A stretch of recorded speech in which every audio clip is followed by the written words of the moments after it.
छोड़िए, नीतीश कुमार का अब राजनीतिक जीवन का अंतिम दौर है। उनको जरा पूछ लीजिए कि 2014 में जब आपका नाव डूब गया था, नीतीश कुमार राजनीतिक भगोड़े के तौर पर मुख्यमंत्री का पद छोड़कर भाग गए थे, राजनीति में से संन्यास लेने की सोच रहे थे, तब उनके नेता हमारे ही पास आए थे मदद मांगने के लिए। अगर हमने नीतीश कुमार की मदद उस समय नहीं की होती तो कहाँ रहते नीतीश कुमार और कहाँ रहता जदयू। प्रशांत किशोर ने कंधा 2015 में नहीं लगाया होता तो न वो होते, न उनका नेता होता, न उनका दल होता। बिहार में एक नया विकल्प चाहता है और जनसुराज को देखता है कि ये अपॉर्चुनिटी है, वो मौका है जब वो सब लोग मिलकर एक नया दल, नया विकल्प बना सकते हैं। एनडीए में तो एक टायर नीतीश कुमार हैं, वो पहले से पंक्चर है, 2-4 स्टेपनी है, छोटा छोटा दल, उस सबका कोई वैल्यू नहीं है। एक भाजपा है, वो कितना ही खींच लेगी। आरजेडी ने बिहार पिछली बार कब जीता था? अपने दम पर आरजेडी बिहार पिछली बार कब जीती थी? इस सदी में तो नहीं जीती है। प्रशांत किशोर बिहार की जनता का बी टीम है। हमने अपने जीवन का लक्ष्य बनाया है, 2 साल लगे, 10 साल लगे, हमको बिहार सुधारना है।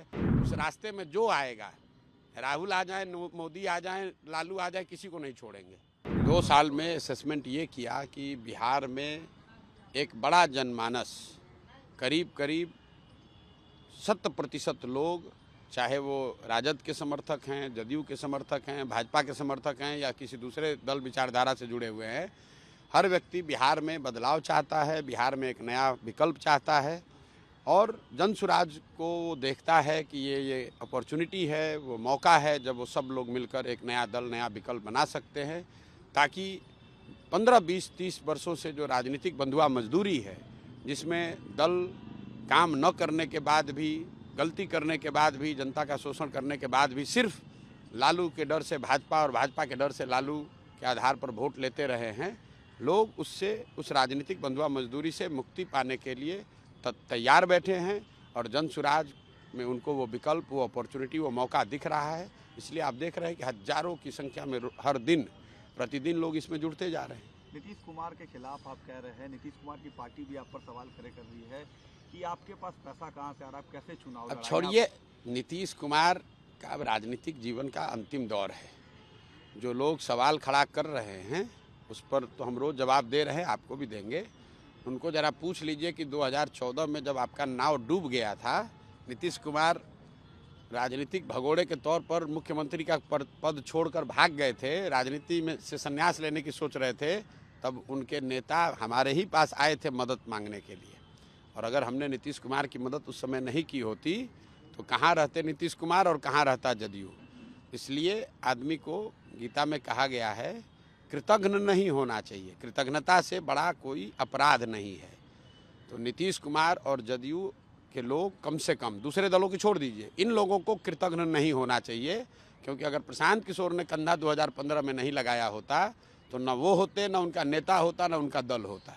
एनडीए का कोalition फिर से बिहार में काम कर रहा है, आपके लिए चैलेंज नहीं लग रहा है कि आप पार्टी लॉन्च कर रहे हैं? और क्या चैलेंज है? कोई चैलेंज नहीं है, जनता के सामने कोई चैलेंज नहीं है। जनबल के आगे कौन बल है? लड़ाई अल्टीमेटली ये मैं कह सकता हूं कि विधानसभा की जो लड़ाई है वो जनसुराज और एनडीए के बीच में होगी, ये क्लियर है। लेकिन एनडीए में तो एक टायर नीतीश कुमार हैं, वो पहले से पंक्चर है, 2-4 स्टेपनी है, छोटा छोटा दल, उस सबका कोई वैल्यू नहीं है। एक भाजपा है, वो कितना ही खींच लेगी। आरजेडी को आप चैलेंज नहीं मान रहे बिहार में? लड़ाई एनडीए और जनसुराज में है तो आरजेडी को क्या मानेंगे? आरजेडी तो लालटेन है। जिस बिहार में सर, किसने कहा कि बड़ी पार्टी है? कई गो एमपी जीता है? आरजेडी ने बिहार पिछली बार कब जीता था? अपने दम पर आरजेडी बिहार पिछली बार कब जीती थी? इस सदी में तो नहीं जीती है। 23 हम लोग 2024 में बैठे, 24 साल में तो नहीं जीते, 1995 में जीते थे। उसके बाद कांग्रेस के स्टेपनी पर चल रहे हैं, फिर जदयू से एक बार जब हम लोग साथ में मिलकर मदद किए तब जीते।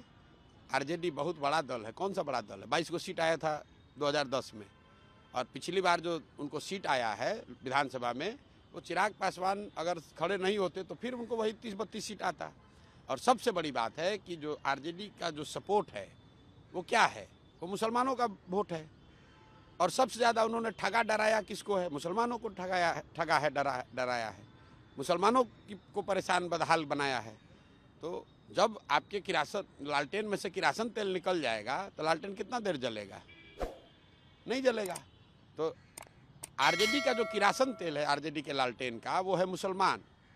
और मुसलमान ये समझ गया है कि हमको सबसे ज़्यादा प्रताड़ित करने वाले, शोषित करने वाले, हमारे बच्चों के साथ घात करने वाले लोग ये आरजेडी के लोग हैं। और वो बड़ी संख्या में छोड़कर इसलिए जनसुराज में आ रहे हैं। और आप देख रहे हैं आरजेडी ने पत्र लिखकर अपने लोगों को कहा, जनसुराज ने तो पत्र नहीं लिखा है कि भाई आरजेडी, जनसुराज के लोग आप आरजेडी में मत जाइए।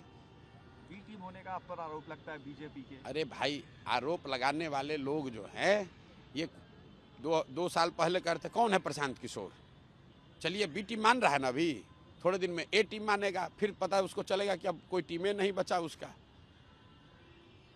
प्रशांत किशोर बिहार की जनता का बी टीम है। हमारा गठबंधन बिहार की जनता से है। बिहार की जनता को हमने सिखाया है कि दोनों गठबंधन को साफ करने के लिए अपना गठबंधन बनाओ, लोगों का गठबंधन बनाओ। 1 करोड़ लोग आपस में मिलकर अपने बच्चों के लिए गठबंधन बनाओ और ये दोनों गठबंधनों को काट के साफ करो। नेशनल लेवल पर इंडिया गठबंधन को किस तरीके से आप देखते हैं? राहुल गांधी पर भी आप थोड़ा अटैकिंग रहते हैं आजकल। भाई राहुल गांधी पर हम क्या अटैक करेंगे? राहुल गांधी पर अटैक उतना ही अटैक कहिए या उन पर उतना ही टीका टिप्पणी करते हैं जो बिहार से जुड़ी हुई बात है। कांग्रेस का एक मुख्यमंत्री रेवंत रेड्डी तेलंगाना में अभी कुछ महीने पहले मुख्यमंत्री बना है, मतलब इतने बड़े कोई नेता नहीं है। वो वहाँ कहता है कि बिहार के लोगों के डीएनए है, ये मजदूरी करने वाले लोग हैं। उसका इतना हिम्मत है और उस दल का नेता आके राहुल गांधी यहाँ बिहार में लंबा चौड़ा भाषण देंगे। वो कह रहा है कि हम लोग पैदा हुए हैं मजदूरी करने के लिए, और उस दल का नेता आकर यहाँ भाषण देगा हम लोग को, और हम लोग चुपचाप बैठे रहेंगे। आप बताइए, आप यहाँ काम करते हैं, बिहार के हैं कि नहीं मुझे पता नहीं है, बिहार के हैं। आपको अगर कोई कहता है, जिस दल का नेता कहता है कि बिहार का आदमी के डीएनए में मजदूरी करना लिखा है, तो आप उसके साथ खड़े होंगे कि नहीं होंगे? आप उसका विरोध कीजिएगा कि नहीं कीजिएगा? तो यही विरोध कर रहे हैं कि तुम्हारा मुख्यमंत्री बिहार के लोगों को कह रहा है कि मजदूरी करने के लिए पैदा हुए हैं, और तुम आके बिहार में नेता बनोगे, और बनोगे तो तुम्हारा विरोध नहीं होगा। उनका पॉलिटिकल रिबॉर्न आप देख रहे हैं क्या? अरे छोड़िए, अरे भाई उनका रिबॉर्न हो रिबर्थ हो, हमको उससे कोई लेना देना नहीं है। बिहार के लोगों का रिबॉर्न होना चाहिए, बिहार के विकास का रिबर्थ होना चाहिए। बिहार से हमको मतलब है, हमको देश दुनिया से मतलब नहीं है। हम लोकसभा चुनाव लड़े, हमारा तो कोई भूमिका नहीं है। हम चुपचाप बिहार में लगे हुए हैं 2 साल। हमने अपने जीवन का लक्ष्य बनाया है, 2 साल लगे, 10 साल लगे, हमको बिहार सुधारना है, बिहार के लोगों की स्थिति सुधारनी है, बिहार के लोगों की मदद करनी है। उस रास्ते में जो आएगा, राहुल आ जाए, मोदी आ जाए, लालू आ जाए, किसी को नहीं छोड़ेंगे, किसी को नहीं छोड़ेंगे, किसी से नहीं डरते हैं। बिहार की जनता त्रस्त है और ये लोग इस बदहाली के लिए जिम्मेवार हैं, और इनके खिलाफ बोला ही जाएगा क्योंकि जनता इनको गाली दे रही है। डर नहीं लगता आपको इतनी सरकार के खिलाफ? क्या डर लगेगा? हम कौन चोरी किए हैं कि हमको क्या डर लगेगा? हमने इनसे कौन सा पद मांगा है? हम तो 2 साल से बोल रहे हैं, इनको जो हिम्मत है करके दिखा ले। आपकी पार्टी क्या 243? हमारी कोई पार्टी नहीं है। जनसुराज जो पार्टी बनेगी 243 लड़ेगी, बिल्कुल लड़ेगी। 243, 242 नहीं, 243 सीट लड़ेंगे। सीएम उम्मीदवार क्या आप होंगे या? अरे भैया, जो अभी आप लोग बोले दल कैसे बनेगा, भाई देख रहे हैं कौन लोग दल बना रहा है। अभी 50,000 आदमी आता है, आप लोग ऐसे घबराने लगते हैं, इतना आदमी कहाँ से आया? तो जो लोग दल बनाएगा वो दल का नेता भी चुनेगा, दल के नेता फिर बैठ के अपना मुख्यमंत्री भी चुन लेंगे। उसके लिए क्या घबराहट है? पहले जीतने तो दीजिए। आखिरी सवाल सर, बांग्लादेश में जो क्राइसिस चल रहा है उसमें आप पॉलिटिकल स्ट्रेटेजिस्ट है, अब नेता भी बन गए हैं सर, क्या आपकी एडवाइस रहेगी, क्या करना चाहिए? भाई हमको सच्चाई आपको बता रहे हैं, बांग्लादेश की परिस्थितियों के बारे में हमको बहुत जानकारी नहीं है। हम मधेपुरा में कहीं थे, न्यूज़ थोड़ा बहुत एक 10-15 मिनट समय लगता है, उसको देखते हैं। बांग्लादेश की स्थिति के बारे में हमको बहुत जानकारी अभी नहीं है, तो उस पर हम कोई बहुत टीका टिप्पणी करने की स्थिति में नहीं है। उसके लिए बहुत बड़े बड़े विशेषज्ञ देश में बैठे हुए हैं। हमारे जैसे साधारण आदमी, हमको बिहार के गाँव की चिंता करने दीजिए। बांग्लादेश और बड़े बड़े देश के अंतर्राष्ट्रीय मसले जो हैं उसको हैंडल करने के लिए जनता ने जिसको पक्ष विपक्ष में बैठाया है, वो लोग अपना डील करें उसको। उससे हम लोग, जो भी सरकार और विपक्ष, पार्लियामेंट, देश की संसद निर्णय लेगी, हम लोग उसके पक्ष में हैं। जातीय जनगणना आप चाहते हो? भाई जातीय जनगणना यहाँ हुआ है, हम उसके पक्ष में। बिहार में काफी लोग सवाल करेंगे। अरे हम जातीय जनगणना जब यहाँ से हो रहा है तब से कह रहे हैं जातीय जनगणना के पक्ष में। किसी भी गणना के पक्ष में है जो कि समाज की स्थिति के बारे में जानने समझने में, जानकारी, सरकार को जानकारी हो, इस बात में मदद करता है, उसके हम पक्ष में हैं। लेकिन उस जानकारी पर कुछ काम भी तो होना चाहिए। मैंने अभी भी किसी दूसरे से बात करते हुए बताया कि लाइब्रेरी में बहुत किताब है, आप वहाँ जाकर लाइब्रेरी में बैठ जाइएगा तो उससे आप बहुत बड़े ज्ञानी थोड़े ना हो जाइएगा। उस किताब को पढ़ना भी पड़ेगा और पढ़ने के बाद फिर परीक्षा होगा तो उसमें लिखना भी पड़ेगा। तो जनगणना होना एक बात है और जनगणना से समाज की लोगों की स्थिति सुधरना अलग बात है। जनगणना इसलिए कराया गया कि चुनाव में उसका लाभ मिले। उस जनगणना पर जो आंकड़े आए उस पर तो कोई काम हुआ नहीं। बिहार देश का सबसे गरीब राज्य है, यहाँ प्रति व्यक्ति आय 32,000 है। ये गणना तो आपको हर 6 महीना पर प्रकाशित हो रहा है, उस पर आप काम काहे नहीं कर रहे हैं? बिहार देश का सबसे निरक्षर राज्य है, ये गणना तो रोज जारी हो रहा है, उस पर काम काहे नहीं कर रहे हैं? जब जानकारी नहीं होने के अभाव में थोड़ी ना बिहार गरीब है, जानकारी रहते हुए काम नहीं करने की वजह से बिहार गरीब है।